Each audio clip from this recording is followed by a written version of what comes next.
Hello everyone, आज हम पढ़ने वाले हैं अबाउट नेशनल सेविंग्स सर्टिफिकेट। ये एक इन्वेस्टमेंट प्लान है जिसका टेन्योर होता है ऑफ 5 इयर्स।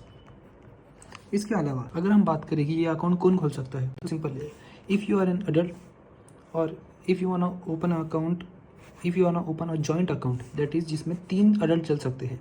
मान लो आप, आपकी वाइफ और आप अपने बच्चे, आप तीनों को मिला कि अगर आप जॉइंट अकाउंट खोलना चाहते हो एनएससी के लिए, तो आप वो भी कर सकते हो। इसके अलावा अगर आप माइनर हो, आपकी age is less than 18 years, और आपकी अगर माइनर किसको बोलते हैं, जिसकी एज 18 साल से कम होती है।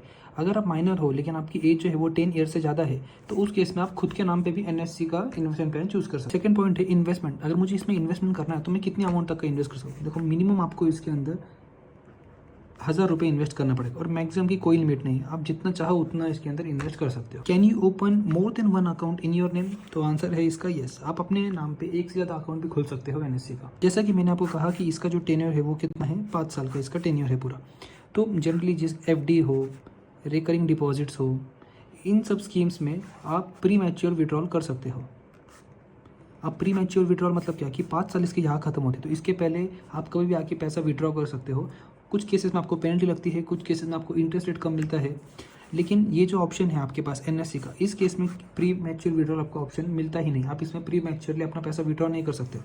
लेकिन इसका एक्सेप्शन है, मतलब कुछ सर्कमस्टांसेस ऐसे हैं जब आप अपना पैसा यहाँ से विड्रॉ कर सकते हो, जिसमें पहला आता है डेथ। अगर आप एक सिंगल अडल्ट हो और आपकी डेथ हो जाती है, तो उस केस में आपका जो पैसा है वो विड्रॉ हो जाता है।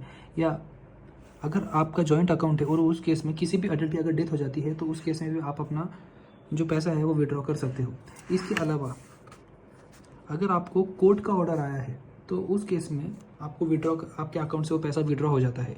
And the last case, forfeiture by pledgee being the gazette officer. अब जनरली क्या होता है, देखो, आपको बैंक के इसमें तो मालूम है।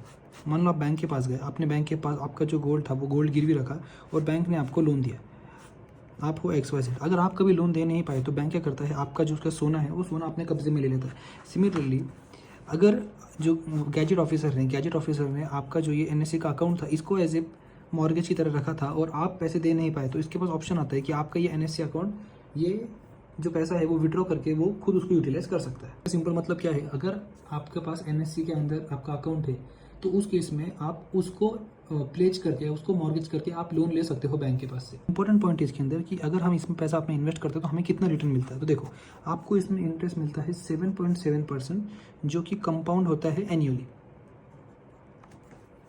इसके अलावा आपको पैसा मिलने वाला है प्रिंसिपल प्लस इंटरेस्ट, ये टोटल पैसा आपको मैच्योरिटी में मिलेगा। एग्जाम्पल की तरह समझा, तो मान लो 1/4/2025 को, इस दिन आपने सोचा कि आप इन्वेस्टमेंट करोगे। ये है आपका इन्वेस्टमेंट डेट। आपको इसका टेन्योर मालूम ही है, टेन्योर कितना होता है इसका, 5 साल।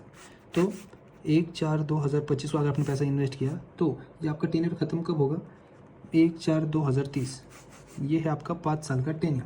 अब इसमें क्या होता है, देखो, मान लो आपने 1 लाख रुपए इन्वेस्ट किया, आपको मालूम है इसके ऊपर 7.7% मिलता है आपको, जो कि होता है 7,700 रुपये। तो इंटरेस्ट 7,700 आपको पहले साल मिलेगा। टोटल हो जाता है 1,07,700 रुपये। फिर 1,07,700 रुपये जो है, इसके ऊपर आपको 7.7% मिलेगा, और फिर आपका इंटरेस्ट कंप्लीट होगा, जो होता है 8 to 9, मतलब इस अमाउंट के ऊपर आपने इंटरेस्ट निकाला, फिर ये अमाउंट वापस नीचे जाएगी, इसके ऊपर ऐसे एग्रीगेट करते करते आपका जो इंटरेस्ट कैलकुलेशन है वो होता है। और टोटल जो आपको मैच्योर में पैसा मिलेगा, वो 1 लाख इन्वेस्ट किया था, वो हो जाएगा 1,44,313 रुपीज़।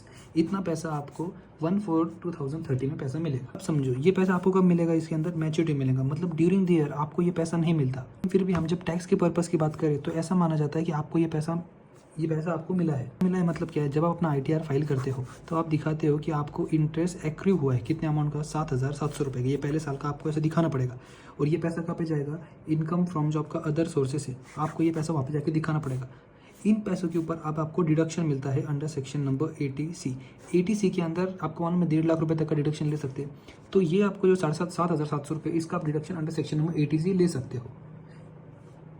अब हम बात करेंगे टैक्स की इम्प्लीकेशन, आपको इजीली समझ जाएगा। ये आपको एग्जांपल के थ्रू समझाता हूँ। देखो 1/4/2025 को आपने अपना पैसा इन्वेस्ट किया, जो कि फाइनेंशियल ईयर कौन सा है, 25-26 है। कितना अमाउंट इन्वेस्ट किया आपने, 1 लाख रुपये आपने इन्वेस्ट किया।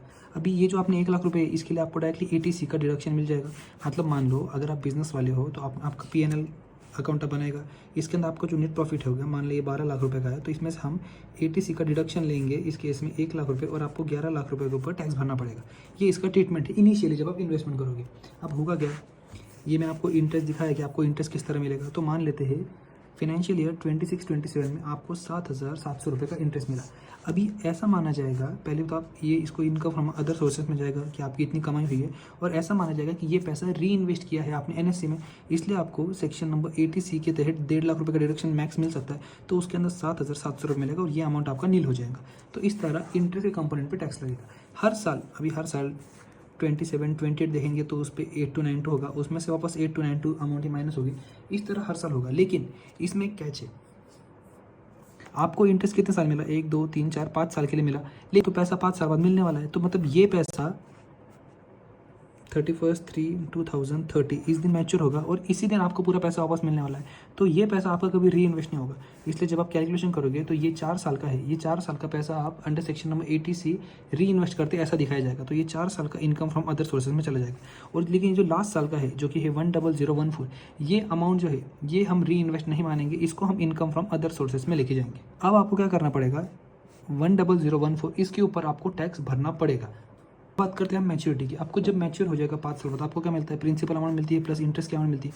प्रिंसिपल में क्या आता है, वो 1 लाख रुपये। 1 लाख रुपये इनिशियली जब आपने इन्वेस्ट किया था तो आपको 80C में डिडक्शन मिल गया था। अब इसके ऊपर कुछ टैक्स का इंप्लीकेशन नहीं, जब आपको प्रिंसिपल की अमाउंट मिलेंगी ये टोटल टैक्स फ्री है। रही बात इंटरेस्ट की, तो इंटरेस्ट आपका मैच्योर भले 5th ईयर के एंड में हुआ, लेकिन इसके ऊपर जो टैक्स के इंप्लीकेशन है वो 2nd ईयर से 4th ईयर तक का जो हमने देखा था उसका कैलकुलेशन तो ऑलरेडी हो जाया था सेक्शन नंबर 80C के अंदर, आपको उसका एलिजिबल है डिडक्शन। हाँ, 5th ईयर का जो इंटरेस्ट है आपको सिर्फ उसके ऊपर टैक्स देना पड़ेगा इनकम फ्रॉम अदर सोर्सेज की इनकम के तहत। के अलावा ये जो आपको इंटरेस्ट की इनकम मिलती है ड्यूरिंग द 5 साल में जो आपको इंटरेस्ट की इनकम मिली है, उसके ऊपर TDS का कोई इंप्लीकेशन नहीं है, कोई TDS कट नहीं होता है, कुछ करने की जरूरत नहीं। सो अगर आप कोई इन्वेस्टमेंट स्कीम ढूंढ रहे हो जहाँ पे आपको रिस्क फ्री रिटर्न मिल जाए, जहाँ जो ज़्यादा रिस्की ना हो, then you can go for national saving certificate option. Okay, thank you.